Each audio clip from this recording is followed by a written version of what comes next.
Sir Peter Bottomley.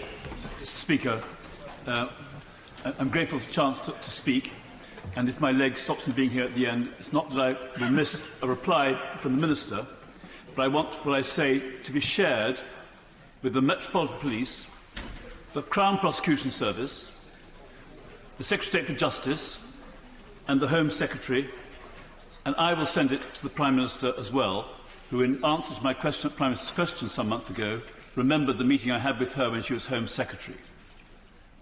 It goes back to the disgraceful case of the prosecution of former Sergeant Gurpal Virdi, one of the finest Metropolitan Police officers that I've known. I can go through a great deal of detail, but in respect to my colleagues who want to speak as well, perhaps I can start by saying that when speaking about the police, what comes to mind are stories of reliability, calm bravery and dedicated individuals. I hold Gurpal Virdi in the highest regard, both as an officer and as a friend. I've known him and admired him for nearly 20 years. It was an honour to be with his family at New Scotland Yard when Senior Officer Bernard Hogan-Howe, before he became Commissioner, apologised on behalf of the then Commissioner for the treatment Gurpal had been subjected to by the Metropolitan Police. Hogan-Howe then awarded him with a delayed special commendation for exemplary conduct in the case of a near-fatal attack on a foreign student. How is it possible that such an impressive officer could be persecuted and prosecuted in both service and in retirement? Stephen Lawrence lived and was murdered in my former South East London constituency. I was aware of many of the deficiencies in the police investigation of that attack. Gurpal set a higher standard for policing. The consequences that followed his commitment to combating racism and his initiatives following the West London case, where he found the weapon, arrested 2 suspects and visited the visitor's home, the troubles for him started when he asked whether it had been recorded as a potentially racist attack.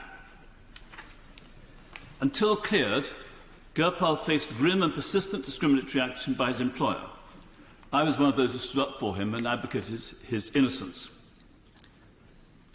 I don't have words properly to describe the horror I felt when the Crown Prosecution Service and the Metropolitan Police Service mismanaged a case that turned up 27 years after alleged events, after Gurpal Virdi had retired, and when he decided to go in for local political service and was adopted to stand as a Labour councillor in Hounslow. His case was heard in 2015 in Southwark Crown Court, lasted a week and ended with Gurpal's inevitable acquittal. In the public gallery, I watched and listened as prosecution witnesses whose evidence was highly dubious or vague beyond belief took to the stand. It was clear he was not guilty of misconduct in public office, a charge incidentally which was thrown in just so if he were found guilty of an indecent assault on a young person, they could add term to the sentence. He had not assaulted a youth in a police van, and the accusations were absurd and unjustified. And as the judge, Mr. Goymer, said in his summing up, which was admirably balanced, the chief prosecution witness, a former officer called Tom Makins, denied there had been an assault, denied it had been sexual, and in particular denied that Gurpal Virdi or any other officer he had known had had a collateral police truncheon which the complainant claimed had been put up his bottom. There was no credible evidence that a crime had been committed, and there was nothing indicating that Gurpal Virdi had even been present. There were 2 bits of evidence which the police eventually disclosed, one of which they were aware of within days of the complaint first being received. It is that the officer who arrested the complainant in the autumn of 1986, and I'm being slightly vague because the person had claimed he had been under 16 at the time. Well, he actually hadn't claimed it. The police thought he had claimed it. In the autumn of 1986,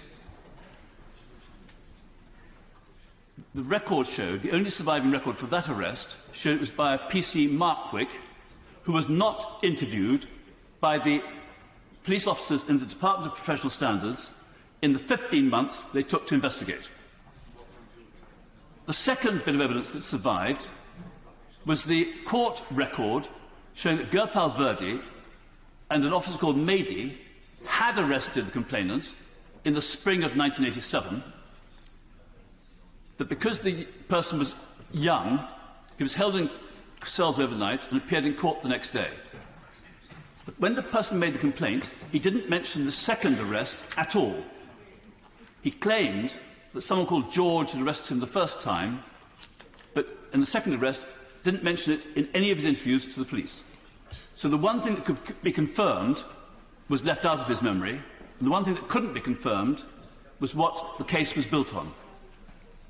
I could go on at length because I know the case backwards, but before it came to trial, I wrote to the Director of Public Prosecutions, I wrote to the head of the Metropolitan Police, I wrote to the Home Secretary, spelling out in the statements from the so-called police witness, this was Tom Makins, who I don't believe was there either, contradicted 6 of the major statements of fact made by the complainant. Where the person was arrested, why he was arrested, what kind of police van it was, what happened in the police van, was there an indecent assault at any time, and what is said to have happened in the police station afterwards. Tom Makins contradicted in terms every single one of those significant statements. So let me go through the trial, and I do abbreviate this because I know 29 other people want to speak. I'd asked, before the trial, I'd asked the CPS and the police to note the names of everybody who made a significant decision in this case. After the case, Gurpal Virdi complained to the IPCC, as it was in those days. And what did they do? They referred it to the head of the Department of Professional Standards in the Metropolitan Police, the people who cooked up the case against him in the first place.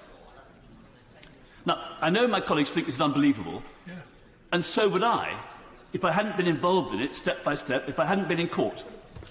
So I say to people on the front bench, please make sure that the Minister for Justice, the Minister for the Home Office, get together with the police, get together with CPS, and say what kind of inquiry are they going to have to review the decisions that were taken all the way through. So Richard Henriquez looked into some of those issues over the accusations of indecent assault by people like Leon Britton and Ted Heath and others. I demand the same kind of inquiry for Gurpal Virdi, not a well-known person, but one of the best police officers we've got. Because if this injustice is allowed to continue unnoticed, without investigation, I think this House hasn't got the power it ought to have to try to bring justice to ordinary people. So I say, more gently, through my honourable friend the Minister, to Cressida Dick, the Commissioner of Metropolitan Police, and to whoever it is who succeeds Alison Saunders as the Director of Public Prosecutions at the Crown Prosecution Service, please get together and say what you too believe is the right way to have an experienced person review the evidence I put forward in part today, which are put forward in rather larger part in Gurpal's Virdi book about Behind the Blue Line, and take evidence from Matt Foote of Bernberg Pierce, Gurpal's solicitor, and Henry Blackland, QC, of Garden Court Chambers, who represents him in court. Because until that happens, I can't have the confidence I want to have.